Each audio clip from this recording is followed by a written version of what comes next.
Welcome back to Real Talks, the podcast where we keep it real, honest, and today, absolutely freezing. That's right, we're kicking things off a bit differently in today's episode. Why? Because pushing past your comfort zone is kind of a theme here, and no one knows that better than today's guest. Joining us is performance coach Ben Davie, the guy who's all about training your mind as much as your muscles. From the cold plunge to cold truths, Ben's bringing clarity, not comfort, in today's episode. This is Real Talk. Let's get into it. Oi!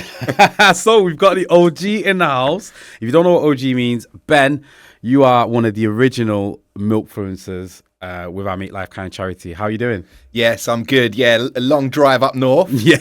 But all worth it. I'm really excited to join and chat on the podcast. Yeah, definitely. It's good to have you. And your journey's been one that I've obviously watched from the inception before we became a charity, and one that I'm excited to see how it goes forward. So tell us a little bit about your journey, obviously becoming a performance coach, but before that, kind of where are you at? Yeah, so I think I always remember, I think when I was around about 6 years of age, actually it was, around 6, I went to watch my uncle do the London Marathon, and it was an amazing day. Like, everyone was supporting each other. I watched him on Tower Bridge. We had a sign that said "Run, Tony, run!" like "Run, Forrest, run!" Right, Forrest Gump. And I just remember being really inspired by the day. He was an absolute hero, and I think from that day, I kind of wanted to help people and to inspire people with fitness and movement. So having left school, I did some studies, some fitness qualifications, and became a personal trainer. And that's how my kind of journey into the fitness world started many years ago. It's a tough industry to, maintain and make a career out of. I would suggest many people that qualify perhaps don't see it out because it is a challenging industry, and I've kind of evolved a lot over the years with what I do. But absolutely love it. Love helping people. Love working to serve people because it's so purposeful, as you know, right? Absolutely, definitely. And now, obviously, your journey's took you to where you are now, and you've worked with some, football clubs from Crawley Town to Dagenham and Redbridge, obviously, who are in non-league at the moment, as well as grassroots football. How have these experiences been for you? How does it differ at those different levels? So I think, like, every single experienced club player, I would work to treat exactly the same, and whether they're a football player or a senior citizen, delivering seated exercise. And I think for me, that's really important as a performance coach, because ultimately I'm working to improve the performance of that individual, whether they be a professional athlete or not. I think the professional individuals tend to have a lot more support, but they have different kinds of pressure, as professional football players particularly do, with social media in particular. If you have a really bad game, you can get a lot of abuse on social media. So I think, generally speaking, I've worked to deliver sessions that are really good for their physical and mental well-being to support, like, their recovery and ultimately their performance within the game. Which is important because you mentioned, obviously, the social media area now with young players. So for those teenagers that are watching, what's a tip you would give them to look after their mental well-being and for their physical well-being as well? Yeah, so I think mental well-being, when we look specifically at social media, I talk to players about, it's often said about intermittent fasting with nutrition, with food. I talk to players about digital fasting as well. So saying to yourself, okay, I've just finished a game, maybe the next 2 hours, maybe the next 3 hours, there's no phone. That's part of my routine. Or maybe, like, on a weekday at certain time period, like, I don't use my phone, and there's that time where I can focus on other modalities, being present in my body and mind. So I would say that is a really good one for mental wellness. But when you're then in that calmer state, because naturally when you're not on your phone as much, you'll be in a calmer state. Your body will be in a restorative state, so it can really benefit your physical body as well. A lot of the time, when things like, sometimes with injuries or muscular strains, or sometimes players will think that they have an injury, but it's perhaps their body is really tight because Yeah. they're carrying a lot of stresses, Yeah. whether it be mental stresses or physical stresses. So having the ability to slow down is a challenge. Yeah, definitely. And for young people, I think there's a lot of trying to be impressing somebody. So what would you say in terms of mental fitness? Why is it important that we care about this as much as physical fitness for those teenagers, especially? Yeah, so I think I see it a lot in people that, is naturally first thing is using the social or whatever it is to document their life, but maybe just stripping it back and thinking about what they can do for them that will serve them really well. So looking at their toolbox, what they have, whether it be modalities like breathing exercises that can be really probably for me one of the most underutilized modalities is breath work for our overall well-being, our performance in life. Yeah, and that could be used it could be used in sports, it could be used out of sports, it could be used in a classroom, I guess. Even if you had different types of, obviously, physical education, it could be used for focus, really, is what you're kind of saying with that. Yeah, 100%. Like, stress, tension. There's a number of tips. There's a psychological sigh. Yeah, that is a really practical tip. Do you know of the psychological sigh? No, I don't actually. So I can coach the listeners and you through it now. So it's literally you take a big breath or a kind of long inhale through your nose, and then at the top of the breath you'll have space for a tiny bit more, and it's a slow breath out through your mouth. It kind of sounds like okay.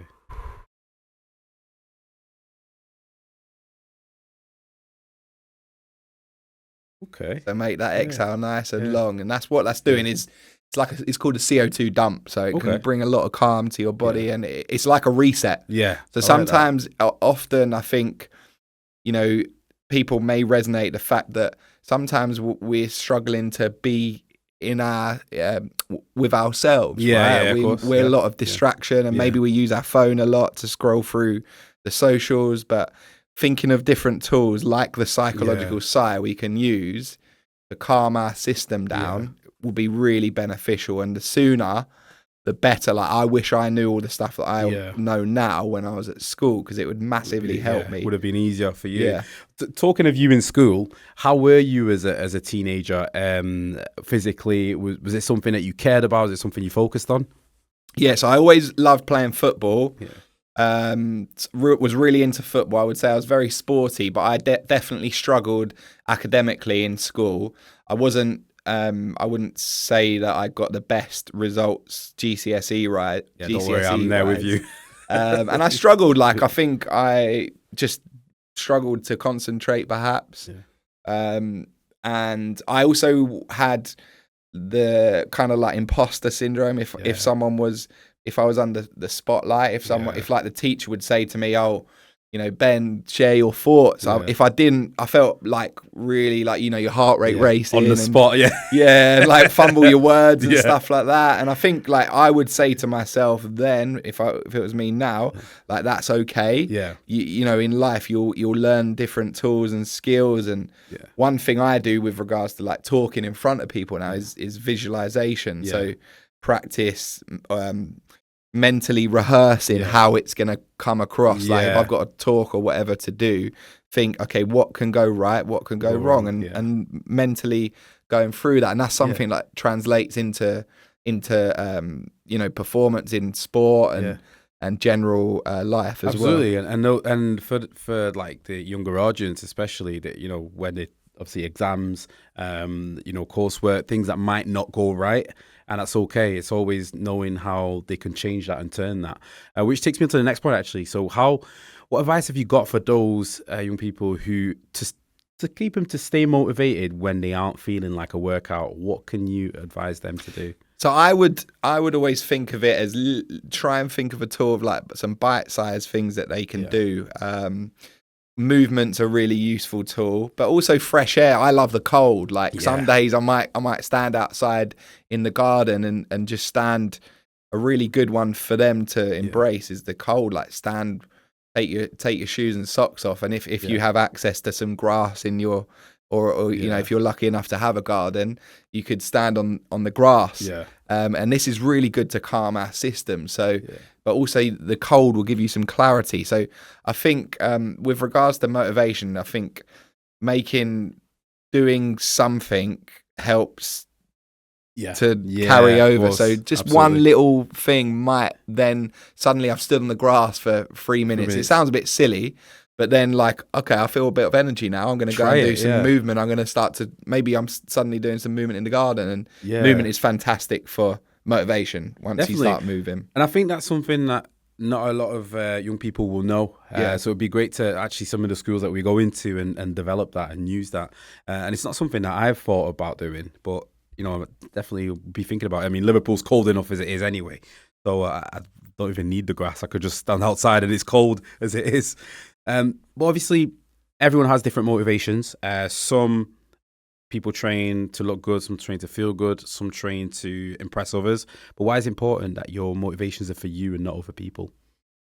That's a really good question. I think, and I think you're absolutely right. Like, it's sometimes how heavy you can lift or things like this. I think I've always gone in with the approach of doing it for yourself to feel good in yourself. There's so much out there now that can make us feel not good if we do the wrong things, or if we you know, the digital, using the phone too much, or not eating the right foods, or you know, this can affect everything, every aspect of our life, like sleep quality. So you have to focus on, that's the way that you make it, you have the longevity with fitness and training, always thinking, okay, I'm doing this because I want to feel better, right? So good example for me was like times during lockdown. If it was a bit of a weird time like it was, right, I say to myself in my head, right, I'm X amount of time from a different feeling. This is a bit weird, just like being at home, the world shut down. How do I cope with this? Okay, I'm going to go for a run. And that run, I know, I guarantee my headspace will be completely different. 100%. Come back and I'm like, you feel like you can kind of take on the world again. Like, I felt that. You know, rather than like being like, oh my goodness, what's going on in this world, you know? So I think you have to use movement, like physical movement, mental fitness, different techniques that you have that's free, that's yours, you can own. You don't need any money to move your body. You have to do it to you because it will serve you so well in your life. It really will. And many people that I work with and coach say to me that when they were at school, they hated exercise for whatever reason. And, you know, maybe it was maybe they weren't into the sport or the competitive nature that sometimes schools can perhaps feel. Not that's necessarily the aim of the teachers, but I think doing it for you is crucial. 100%. I feel like for me, when I was in school, I loved PE, but the element of not being able to enjoy it, and it was always competitive. That's what I felt, and I think that's kind of what clouded my later years, I suppose, in training, because I felt like I always had to be better than somebody else, and that's what was taught. So it's important that you said that, you know, train for yourself and you reap the benefits. And then you mentioned lockdown, which was a time for all of us, right, where I don't know what happened, but I never ran so much in my life than that period. Now, you were busy. You were doing quite a lot of work, and you were working with somebody as well who you've known for a while. Can you tell us a little bit about that and how you got into? So with Joe. Yeah. So actually, before lockdown, I was working with Joe, and then during lockdown, I was at a different boutique. So with Joe, I used to work with Joe, the body coach. So I came back. I worked overseas in Egypt, which was an amazing experience. You know, imagine working overseas was amazing, definitely. And having come back, I was kind of like, wasn't sure what I wanted to do. I took a gap from fitness, and a client of mine, I was personal training. He said, "Look, you should go for this job." And at the time, I hadn't heard of Joe. I looked into it and I was like, yeah, why not? Let's give it a go. So I applied, and we had an interview process, and I was luckily hired for the role. And there was 50 employees that were hired at the time. But going in, I thought what I want to do is show my passion for the industry and kind of stand out from the crowd. Of the 50, it was a lot of personal trainers and nutritionists that were hired for the role. And I set up a what I called the 505 Hit Club. Yeah, nice. So every Monday, 5:05, everyone like shut their laptops down, because it was a lot of the role I was hired for was kind of like supporting the people on the plan, the 90-day fat loss plan, via emails and stuff like that. And I set up the 5:05 club. We used to it was winter when I started. It was like January times. We used to shut the curtains and we'd have these disco lights that we set up. And I used to coach through 10 to 15 staff through a workout. And very quickly, Joe recognized it and he sort of got involved. And it just organically grew. He then started to, we used to talk on the workouts that he was doing, and I'd share ideas, and I think he valued my input. And then there was one day, I think it was he was doing a January Facebook Live boot camp, and I was there 7 a.m. supporting him, just helping in the background. He was doing it live on camera, and he was like, I think he was on camera, he was going, oh, and actually I'm away next week, but actually Ben's he's over the back of the office, I'm gonna just go and grab him, one sec. And then he grabbed me and he's put me in front of the camera like a rabbit in the headlights, What do I do? Thousands of people watching on Facebook. I was a bit like... Wait, it was more than that. And then he went, right, I'm away next week. Can you do it? And I was kind of like, yeah, of course. But it just...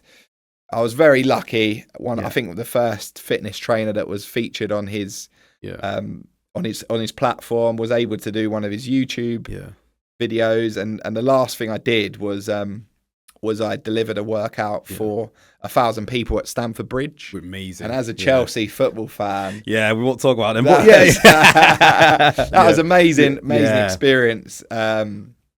So it just amazing. You say it one of the highlights of your career, Stamford Bridge? I think so. For sure. There's many, and for different reasons, working with clients like Shireen, who had a brain hemorrhage, working with her. Tell us more about that, because amazing. She's been a key part of your social media, and we love seeing her story for those of you who follow Ben. And tell us a little bit more about Shireen and how you got to work with her. Yeah, so Shireen sadly had a brain hemorrhage a few years ago, which really changed her life. And I actually know Shireen's sister, Shanaz. And Shanaz asked me to work with Shireen, and it's not something I'd experienced before, as in coaching someone who's had such a severe injury. So I was quite kind of nervous going in, but done a lot of studying and learning, and I think we quickly realised that we had a good connection, me and Shireen, and for someone like Shireen, that's really important to have of course. Connection to get the best out of them. And we started training, and for me, I always talk to Shireen about her purpose. Her purpose is to raise. She's got 2 young children. Her purpose is to raise those. But she's now got an additional purpose, and that's to inspire other people. So when people see her training, we go into the health club. And when people see her fighting and working and doing her best, it really does inspire you, and she's an incredible person. She's done a spin class, we've had her on the bike. She doesn't have access. Her speech is very, very limited. Sometimes you can understand what she's saying. But she's making progress. She was told she would never get out of hospital. And look her, she's now really making progress with that. Absolutely. And I've seen, obviously, the videos, and I've seen the work you've done with young people in school as well. And there'll probably be some watching that have seen the amazing work you're doing with them. And it just shows you that there's no limit, to what you want to do.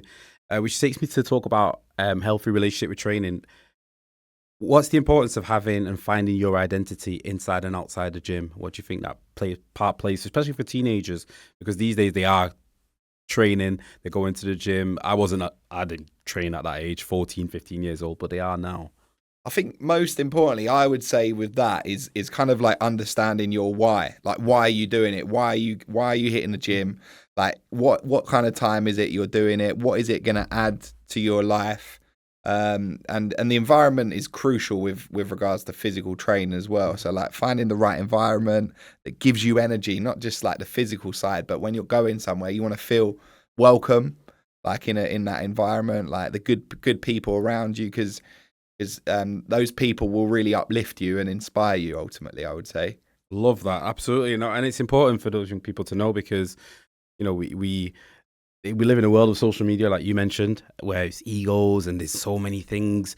Like kids are trying to be better than somebody else, and you just got to look after what you want to do and what you want to kind of reach as your goals. How have goals worked for you in this industry, and what's the importance of you setting goals, and what can the young people take from that? I think goals are really important for certain aspects, like little mini goals that you can set yourself. Like physical challenges are really good and really give you a sense of purpose and drive.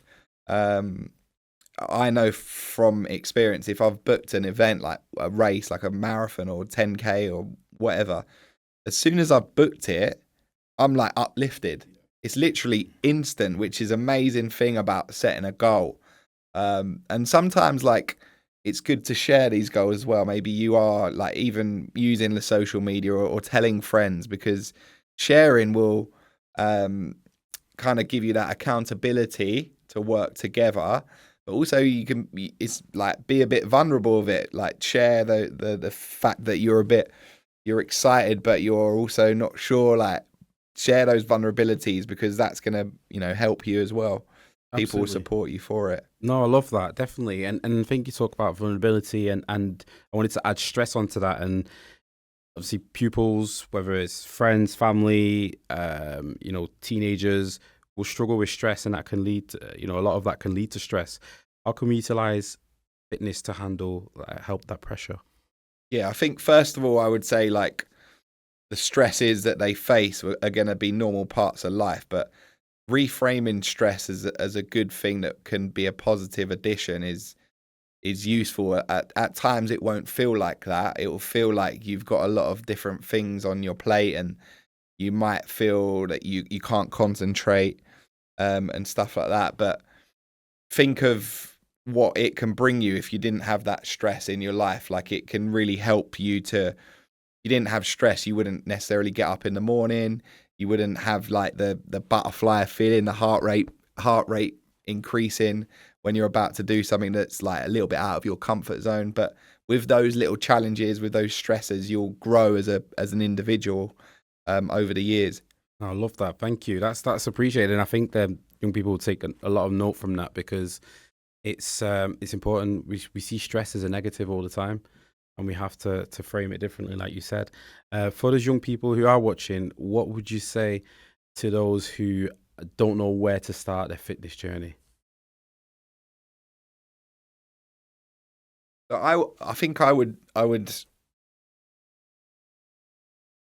say that it doesn't have to be perfect to start, but you have to start to be perfect. Yeah. It sounds a bit of a Like cliche quote, right? But it's so important. Like, be humbled. Like, try something new, because when you try something new, you challenge yourself in a new way, and when you do that, you feel good. You feel like you've achieved something. Like, even if it's okay. Today, I often like use the escalator or the lift. Okay, I'm going to climb the stairs. Tick it off and give yourself a pat on the back for doing it. Yeah, 100%. Little wins that like that, they really do add up. Or set yourself a little push-up challenge that you can do. The what's the song that they do? They do it to the song. What's it called? Sally Up. Yes, There's that. There's that. It's probably on YouTube. You guys could probably get and it TikTok, on. probably. Yeah. But do things that are going to be uncomfortable and tough, and feel like you're, get that imposter syndrome feeling and embrace that feeling. Running is amazing tool for you if you're lucky enough to be able to run and move in that way. It's an absolute blessing. Like we talk about Shireen. Shireen, we dream Shireen can maybe run again, but it's not a given for sure. Like she's quite some way off being able to walk, let alone run. But running, you can really break down. So couch to 5K, for example, is 1 minute of running, That's 2 minutes of walking, or something like that. Like I got my my sister, who's 20, I think she's about 20 now, so a few years older than perhaps the listeners, and she started with couch to the 5K. And never really liked fitness in school. She's a great example, and now she loves doing the half marathon. She does the strength training. Love that. It's really helping her, for her physical, mental well-being. What's your sister called? Holly. Holly, big shout out to Holly. Keep doing it. You're smashing it. And saying that, you mentioned about, sometimes you take the escalator or the lift.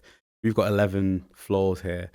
I think I might have to just once a week or maybe once a month, I don't know, try and go up to the 11th floor. And I know that Aaron's filming this as well, so he's going to be involved too, because I'm not doing it on my own. Would you say like that could help people, having the right people around you? Is that something that's worked for you? 100%, yeah. I think the right people is really important, understanding that and looking at people, and that's okay, right? Like, if people don't make you feel good, like, I'm not saying that you go and say to them, you don't make me feel good, but maybe that sort of level of transparency in the right way is going to be useful for your life, because they say you're the result of the, I don't know, like the 5 people you surround yourself with the most, or something like that. And very true. It's so true. Like, positivity breeds positivity, right? If you've got good energy around you, you're going to be uplifted. Surround yourself with people that are like, maybe academically better, maybe they're better in the physical, football, whatever, because those people will get the best out of you and help you. Absolutely. And I think they always say your product's from environment, so it's about changing your environment to what you want it to be, and that's perfect. And whether it's in fitness or life, there's going to be struggles that you're going to face. There's going to be setbacks. What's your advice for those young people on bouncing back and not letting the knockbacks affect them? I think for me, I've always, especially having gone self-employed a few years ago, I've always been like kind of like looking to seek new opportunities, and you have to like knock at a lot of doors, and I think from the industry as well, having worked in a boutique with like studio in London, you get rated and you get your class performances, and you get people saying, okay, literally you can go online and see a review about you and stuff like that. So things like that have been actually really good for me. If I've seen a review that's been not a great one, like, it builds a layer of it builds, you get thicker skin for stuff like that. And I think that is good generally. Obviously you don't want all of that, but if you can feel that and listen to that and then become better and not get kind of too sucked in to those comments or whatever it might be. So I think like developing that level of thick skin and just knowing that everything really does happen for a reason. Like, something that doesn't, an opportunity doesn't come in, there's something that's going to be there for you, and you've always got to maintain that level head. Like, whatever you do, like, you got to stay in that level ground. Yeah, things are meant to happen when they're supposed to happen, definitely. Aaron, what was Redrum's question? It was the same as... Yeah. So, a question from the last guest is, what is your proudest moment in your career? I think I would possibly say Shireen, helping Shireen with her journey, because it's so different to what I've ever done. And it really does, like, we talk a lot about the fact that the community, people, the social aspect of well-being, because well-being is so multifaceted, like physical, mental, but emotional. All of this stuff is connecting with other people is so important. And I think that's probably one thing that we probably learned a lot from lockdown, and we're seeing a lot of like the social wellness, the run clubs, the things like that. And we talk a lot with Shireen, and I try and work to encourage the members of the gym that she goes to connect with Shireen and help, because it's really good for Shireen, but it's also good for those members for being more inclusive as a society, because quite often you might have someone who doesn't know how to interact with someone like Shireen. And there was a moment with Shireen, I would say, in terms of like the highlight, we did the Run Reigate event. So I was working on that event, and we got her to complete like a number of steps assisted, me and her sister, like really helping with to support her. Love that. And it was really amazing moment, man. Like it was like later on in the day, but there was probably 50 plus people that came over to watch. It was like all the runs had finished, so it was quite late, but we got everyone over, and it was a really deep like moment where everyone was really supporting her, and people were emotional watching her. So I would probably say that as a standout. There's lots of other things that I've done that we've talked about, but I think helping Shireen is really important. And it says a lot about who you are as a person, because it was helping somebody else, which was important to you. So I want you, so every guest has got a question for the next guest. I can't tell you who the next guest is. However, what question would you like to ask them? What is one simple thing that you do that helps you become a better person that you do every single day? Love that. What is one thing you do to become or to help you become a better person every single day? That's a great question, and I will be asking the next guest. Ben, it's been a pleasure. We've had a great chat about your life, your story, how you're trying to help the communities out there, young people to become better. And I really appreciate you coming all the way up here as well, to talk about it. So thank you very much. It's been a pleasure.